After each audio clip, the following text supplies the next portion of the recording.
सुख खोज्न हिँडेको मनी ककलाउँदो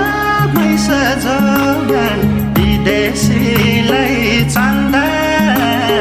पिरको बाटो गाह्रो हुन्छ पिरको बाटो भन्दा पिरको बाटो गाह्रो हुन्छ पिरको बाटो भन्दा सोचे झैँ